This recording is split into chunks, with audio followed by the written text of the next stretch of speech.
some very dark. Wow, this is beautiful. Spring migration usually starts from January and it ends towards the end of April. And in spring migration, the birds or raptors in particular, that has been overwintering in Indonesia, will accumulate in the island of Rupat, which is just across the strait here. At this point, it is the narrowest part of the Straits of Malacca. And the birds pick this area, I guess, is least difficult to cross the straits, the shortest stretch of water. And the birds will accumulate in the island of Rupat, and then when the temperature is high enough, there's enough thermals, the birds will lift off from the island of Rupat and start coming across to Peninsular Malaysia. And when they reach the landmass in Peninsular Malaysia, where the air is heated up, they picked up the thermal again, and they start to kettle and go high and gain height, and they glide off again towards the north.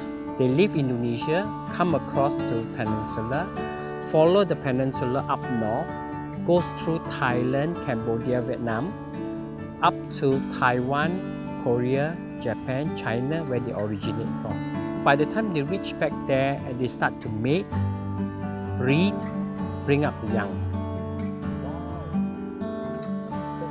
95% of all the raptors counted in this site are the Oriental Honey-buzzards. Of course, there are other species like your Chinese goshawk, your Japanese sparrowhawk, black buzzards, the occasional booted eagle, osprey, and then we see sometimes our local residents going out to greet the migrants coming in. They are like, when I say greet, they're actually going out because of territorial thingy.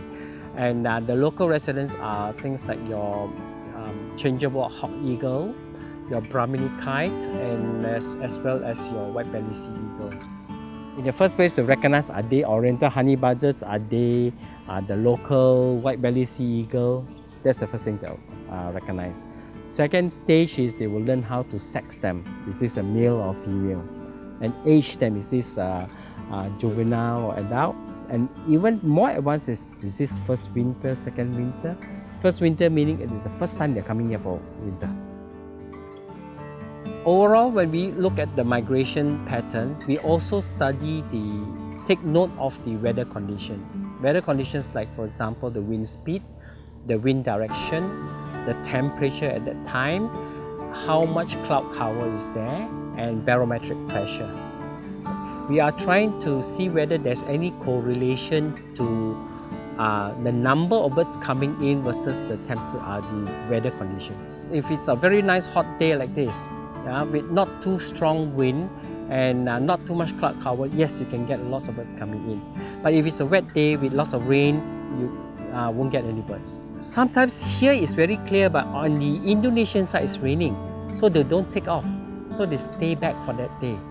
So on days that sometimes when you have 2-3 days of rain, then suddenly fine weather, you have lots and lots of birds because the birds have been accumulating there and couldn't come. It's suddenly like a tap is open and they just came in a big group like this. Birds somehow can sense, we felt, right? Because whenever there's a condition here where the barometric pressures go up in such a way that is indicative of rain, the birds don't come. So we feel that the birds can sense whether it's going to rain or not by the barometric pressure. Count numbers actually goes up and down from year to year. Again, it depends on the weather condition when we are counting. Sometimes when there's a lot of haze, we miss a lot of birds, so the number drops. But over the trend, I think we still have a very healthy trend. We still have a lot of healthy numbers of birds coming in. So this is a very beautiful lowland coastal forest.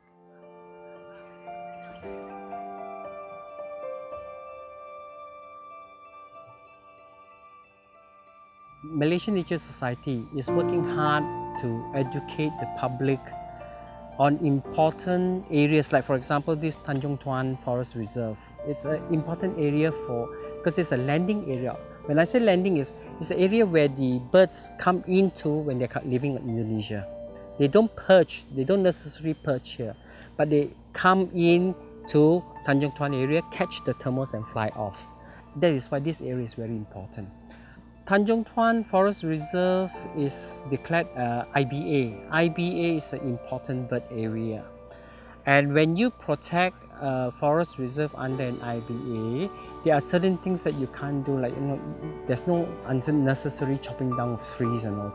As far as conservation is concerned, we are doing the education part of it. We are trying to get the public to be aware of this phenomenon, which is an excellent and great natural phenomenon, and to allow the public to enjoy the spectacle when all the birds are coming in, like what you see this morning.